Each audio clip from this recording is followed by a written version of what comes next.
Hi, and welcome to yet another episode of Life Points, a show where we talk to businessmen and women as well as entrepreneurs.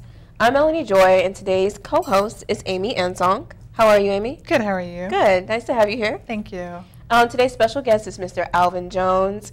He has been in production for over 30 years and is currently producing and hosting Planet Vehicle. How are you? I'm good. Nice to have you here. Good to be here. Yeah, you look good. Thank you. Thank you. It's good to be here between nice having you. Two beautiful ladies. Any day. I'm enjoying this. Yeah. Soak it up while you can. I am enjoying it. Yes, I'm soaking it all up. Yes. Right, there you go. There, Dab. So, Mr. Alvin Jones, how long have you been doing this exactly, and where did you start? Sorry. You know, I think probably in my mind I started when I was in junior high school. I knew I wanted to be into entertainment.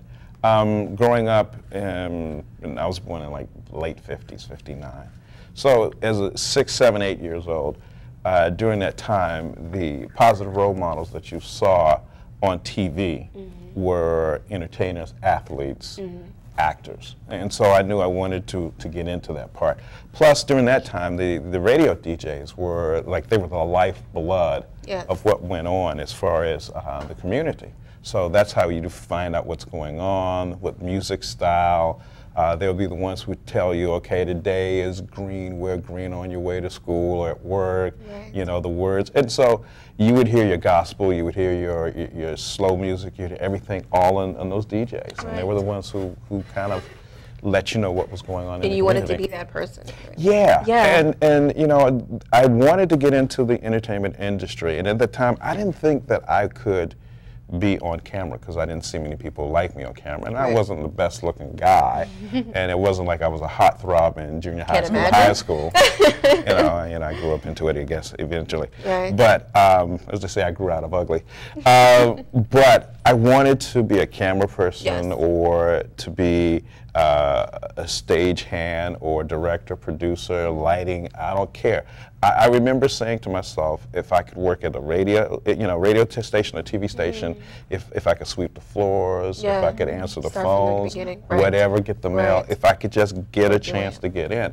And so for me, it's been a great ride. I've been very fortunate, and I'm still amazed at the fact that I've been able to keep the promise to the little kid who wanted to get into this business. Because a lot of things that I do did not even exist when I was in high school. Wow. So now you are the guy that you saw as a child to other children or young adults growing up. You are the guy that they want to be like, and they want to, that's kind of funny. Do you feel that way? You know, I hope that I provide opportunities. Like today here, I saw John's 17 years old. I don't even know if he understands how much of a head start he has. He said, he's been doing his own films and things like that.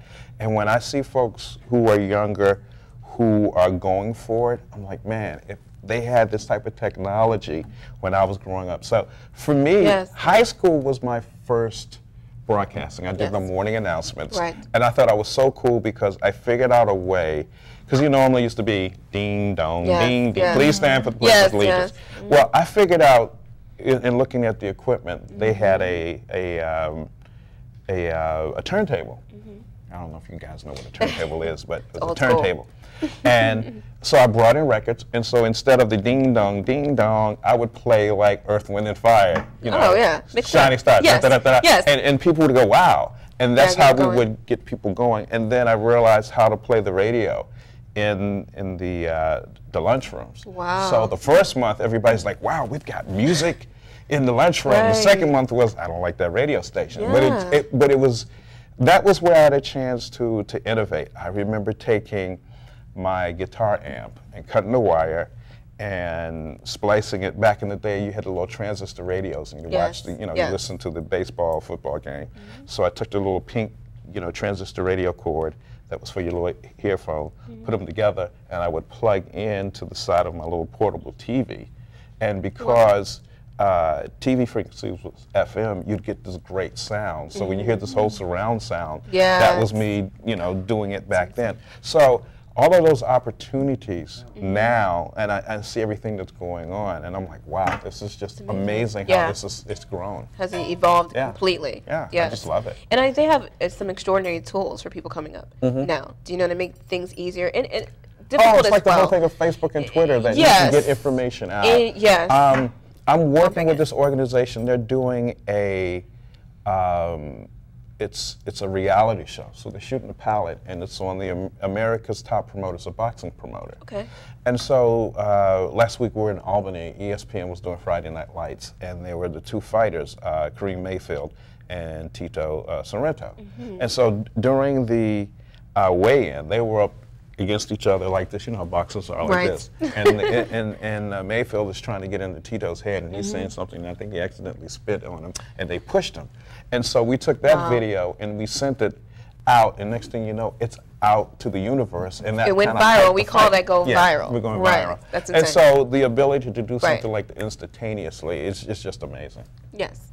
So what did you do after high school? So in high school you were doing the announcements, but how did that progress when you entered college? Well, you know what? My first time at a TV station I was on its academic team. Oh. And so I was a nerd, but at the same time I was a jock. So it was funny because I had, suit, tie, jacket on the top, but I had my football pants on below. So right after we did its academic, left and went and played football. But when I got to Howard University, it was a gentleman by the name of Will Allen, and the classes hadn't even started. And Will was working at the radio station. He says, hey, come by this time and I'll let you come in. So here I am, a freshman, haven't even got my books yet. And I'm sitting here, and this guy is playing music. He's talking out on the air. He's, and I hear him talking, and as soon as he closes the mic, I hear music on the other side that was playing, because that was the cue. It turned out by my sophomore year, the very next year, I was on. And then later on, I started doing Quiet Storm. So you started off doing the announcements in high school, and how did you take that into college? Well, I wanted to go to college for this. And at first, I was like, I want to get away as far as possible. Because, when you're young, two males in the house, my father and I, of course, clashed. And so I'm like, look, I go to University of Siberia. I just want to get away. So I wanted to go to USC. I wanted to go to UCLA because they had film schools and things like that, go out to Hollywood. And I ran into a substitute teacher named Oscar Pendleton. And this was when I was at Duval in Atlanta, Maryland. And he says, oh, you want to go to Howard because they've got a radio station there and they're going to build a TV station. And so I decided, okay, cool, if I can go to Howard, I can go to Howard. And so I'm up on campus, classes hadn't even started yet, and I meet this guy by the name of Will Allen. It turns out that Will is working at WHUR. And even before I've gotten my books, Will lets me in on a Sunday afternoon when he's doing the show, and I'm sitting there, and Will is, talking on the mic, and he's queuing up records, and the phone calls are coming in, and the girl's like, hi, Will, can you play this record for me? And I'm like, wow, by my senior year, I know I'm a freshman now, but by my senior year, I want to be on WHUR, and it turns out I was able to get on WHUR by my sophomore year. Right after that, I started in my freshman year working at WHBC, which is on campus. And actually now, WHBC is going to be is a part of Howard, HUR Voices, Howard University Radio, has channels on Sirius XM. So the folks that were working where I was as a student only on campus will now be broadcasting across the country. So it's just amazing. That's amazing. So after you graduated from Howard, was working in the radio station your first real job out of college? Well, the radio station was while I was in college. It was very unique. WHUR, there's some fantastic people that have come through HUR. That have gone on in the record industry. A young lady, Diane Quanders, she wrote a bunch of records for Anita Baker. If you ever listen to Caught Up in the Rapture, she's part of the Howard tradition. There's so many great folks that came through WHUR, a tremendous place for minds, for young minds to venture out in broadcasting. Of course, Melvin Lindsay, Quiet Storm, Kathy Hughes, who is the chairperson of Radio 1 and TV 1 and that whole 9 yards. She was a salesperson. She started off as a secretary, then became a sales manager, became general manager, and started on. So just to be in that area with all of these people, Melvin Lindsay, Kathy Hughes, Coach Onamdi, all of those folks. Oh wow, they all started at WHUR? Yeah, Gus Johnson, who does sports CBS. I just ran into Suzanne Malveaux. CNN. She was at WHUR? Yeah, yeah. That. It's funny because I always tease Suzanne because when she was an intern, she went to Egypt for Christmas, and somewhere in my storage, I have a picture of Suzanne with a Christmas hat sitting on top of a camel. Frederica Whitfield, she was at WHUR also, doing news on the weekends. Wow. So HUR not only had great professionals, but it was really a big incubation situation for a lot of the students to learn and go on to other things. Absolutely. Yeah. Oh, that's great. That's wonderful.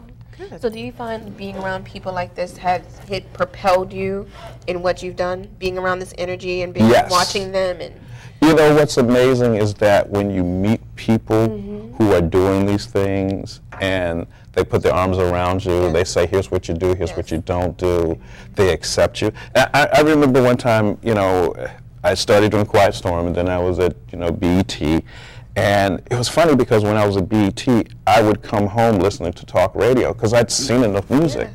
And I'd listen to Bernie McCain and Joe Madison. And I remember one time I was on a talk show.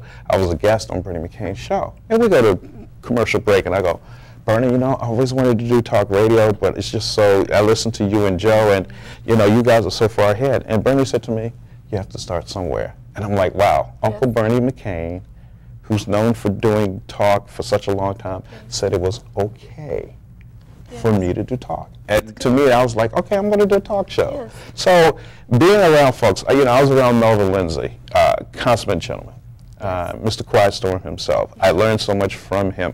I remember Melvin would, because I did weekends and I was in school, Melvin would call me and say, hey, I'm going out of town or I'm going on vacation, just to let you know. And I'd mark those days, and I get to sit in for Melvin Lindsay during the week. Awesome. Working with Donnie Simpson, you know, Mr. Video Soul, my show, Video Vibrations, came on behind him. So when you get a chance to work around these people who are such icons, just to be in there. Presence, right. But let me tell you, here's the thing. When I started doing Quiet Storm, it was a #1 show. So, and I'm 20 years old doing a #1 show. You know, but everybody's thinking that, oh, you must think you're the man. I'm like, no. This is a #1 show now. If it goes down, it's on me. So that was just a big responsibility. And do you find it to be a humbling experience as well, too? I think everything's a humbling experience. Just to have the opportunity, the fact that God has put you in a position where you have these opportunities. You know, some of the things that I've been able to do extremely rare. And I soak it in and I go, you know, I feel like Louis Armstrong, what a wonderful world. Some of the people that I've met, you know, you meet a Coretta Scott King, you meet a, you know, I've met the last 3 presidents. You know, face to face, to be able to be in that situation, to do some work, video work for Dr. Dorothy Hyde. You know, we had a chance to do some work in Cannes for the film festival where we covered X-Men. We've done the red carpet for, you know, always right on the tip of my tongue.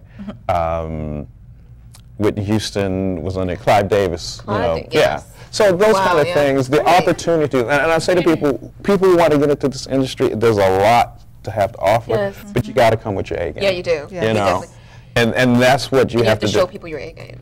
Well, and not only that, it's, some people say it's not who you know, but I say it's who knows you and who trusts you. Because a lot of people have given me opportunities that I probably did not deserve, you know, but because they thought I deserved it, I said I'm gonna make them proud of me, and I'm gonna do better than probably I would have done if I hadn't gotten their blessing. Definitely blessed to have those opportunities. Like, out of all those people that you worked with, who per se, I know everyone's taught you something, who per se has taught you the most? I'd have to say my parents. Your parents? My parents have taught me the most. Because they raised me well. They taught me values. My parents, getting ready to celebrate 54 years of marriage. They still do things together. Matter of fact, this weekend they're down doing each year they go down to their alumni association every year from the high school.